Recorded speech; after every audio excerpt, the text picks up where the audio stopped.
Hi, I'm Jack, and welcome to my Season 1 review of Loki, the third MCU Disney Plus show.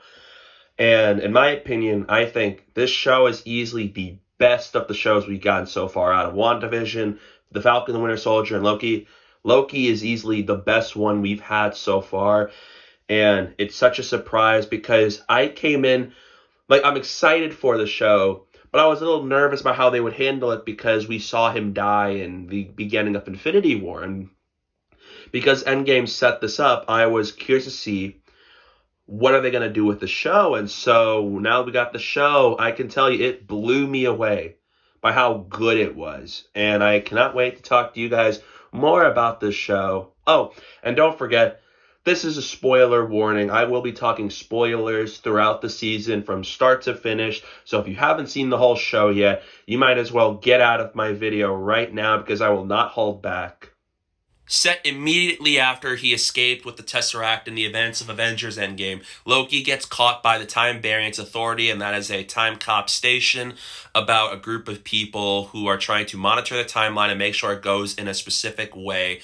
And Loki teams up with Mobius, played by Owen Wilson, and they go out to find a variant who is trying to cause a lot of dangers and ruptures in the timeline and stop what we like to call nexus events. Eventually, Loki finds out the Time Variance Authority isn't what he thinks they are, and he finds out who started all this, and he tries to become the God of Mischief and do his usual thing.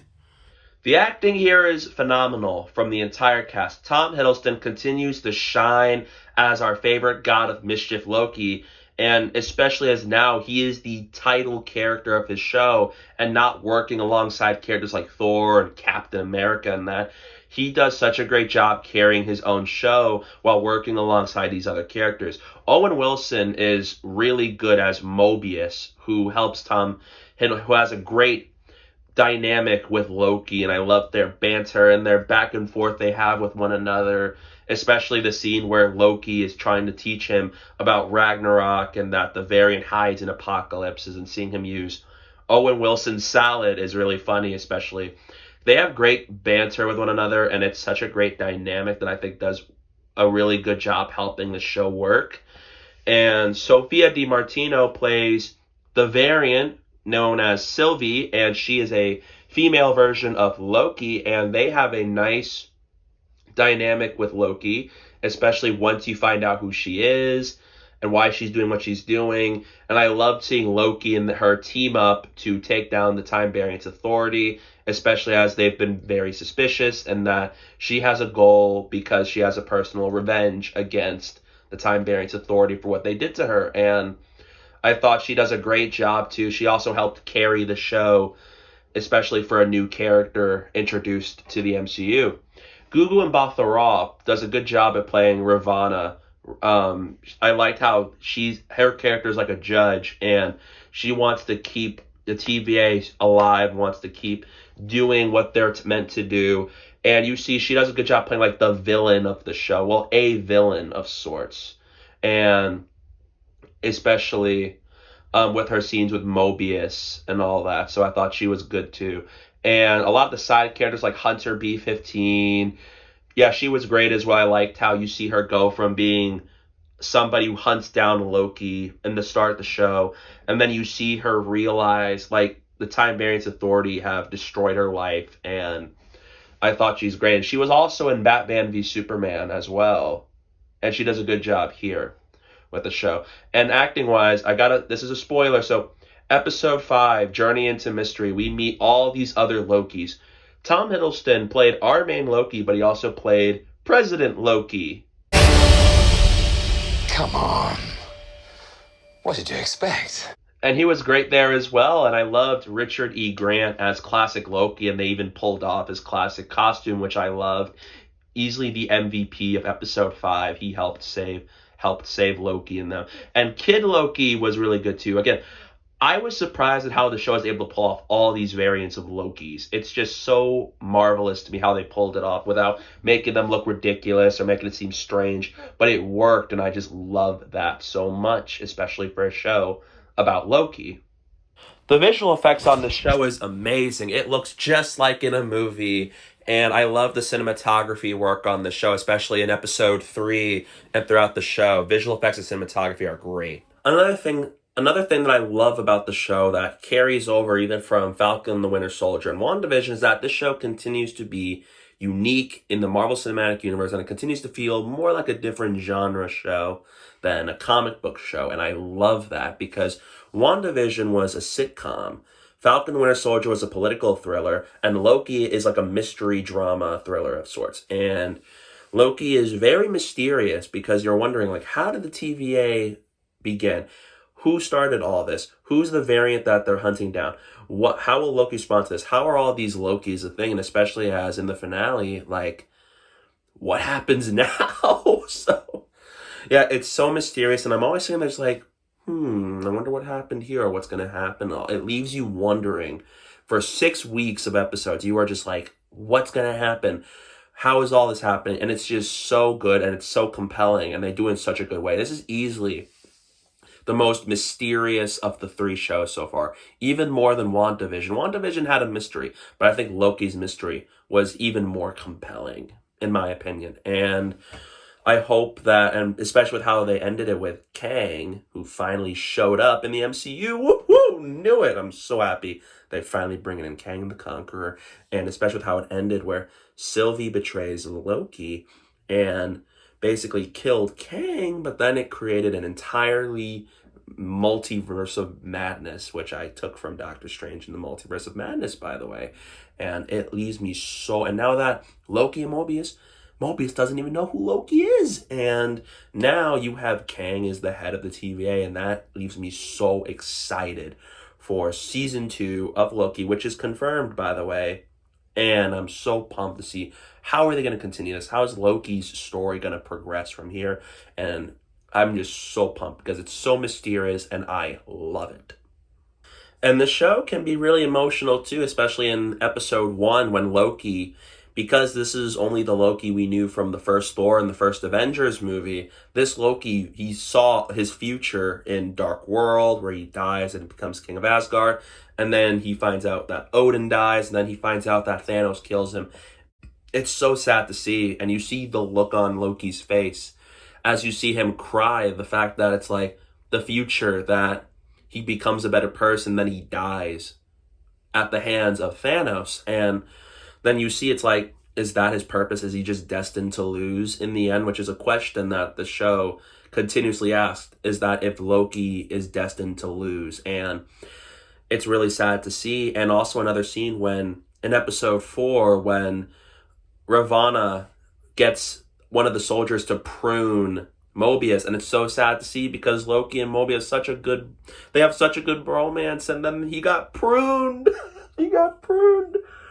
And luckily he's alive in the void, thank God. And it's just so, it does really well with sad moments too, especially with Sylvie, knowing that she was just a young girl and the TVA pulled her out of her own timeline and we don't even know what her Nexus event is. And knowing that her whole timeline is erased and that now she has nowhere to go, and you see her, she's alone, she's trying to fend for herself.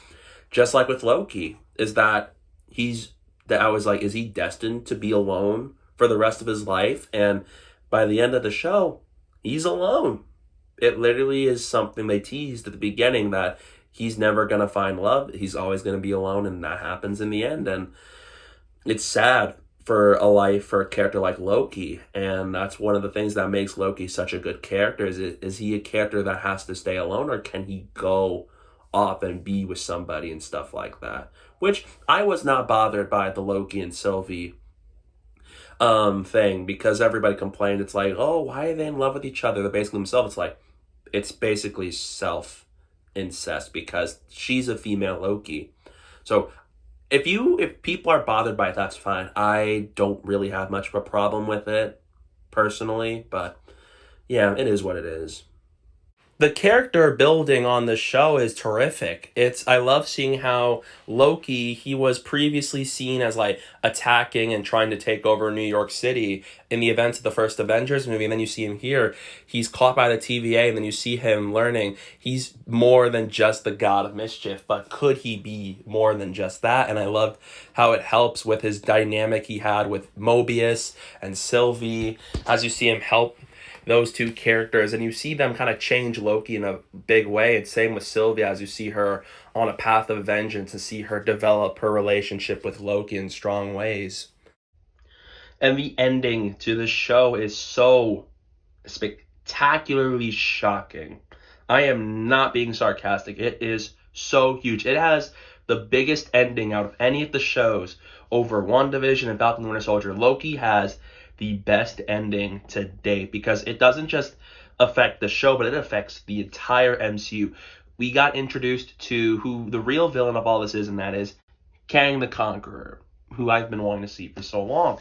And you see how, sure, the whole finale, a lot of it is just exposition dumping, but it's done in such an interesting way that leaves you hooked and interesting, and it's just in a way that's so exciting to see. And when you see it end where Loki and Sylvie, they eventually, like Sylvie betrays Loki and kills Kang, and then you see the timeline, you see it branch out into all these different realities, and that leads into the future of the MCU, and then it solidifies Kang as the biggest villain in the MCU. He is our next Thanos, and I am so... Jonathan Majors is marvelous as Kang. He was perfect, and I cannot wait to see more of him in the MCU, especially after how they wrapped up this season.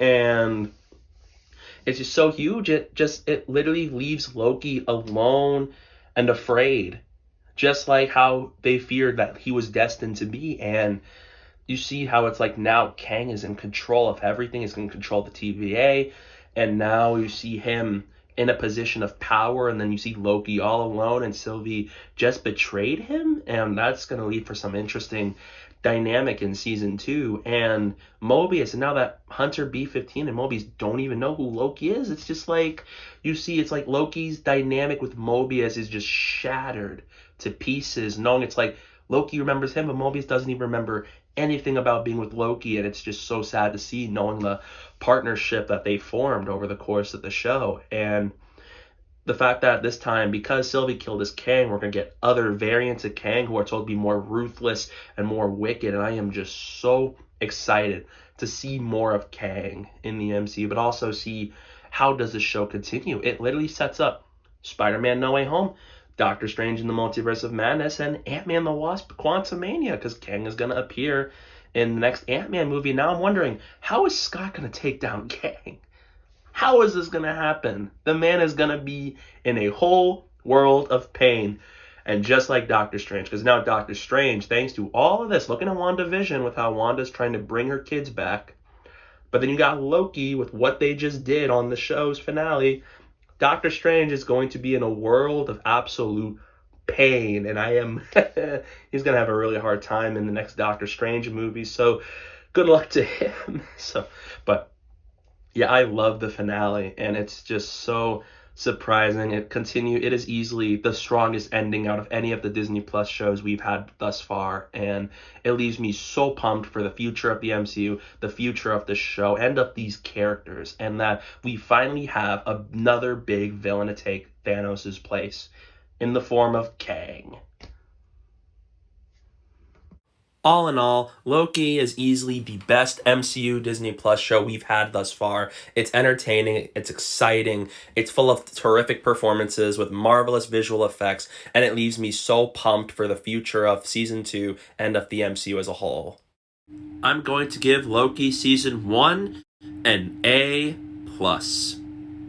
And it's a must-watch for everybody. Please check out the show. You are going to love it. If you love the Marvel Cinematic Universe, you need to watch this show as soon as you can, because you will need this in order to understand Doctor Strange and the Multiverse of Madness, all that. Because again, we're in the age where you need Disney Plus in order to really keep track of all of these movies. You're not going to understand Captain America 4 if you don't watch The Falcon and Winter Soldier, or not even Spider-Man No Way Home and Doctor Strange in the Multiverse of Madness without this and WandaVision. So watch the show. You're going to love it. If you love Loki, you're in for a treat.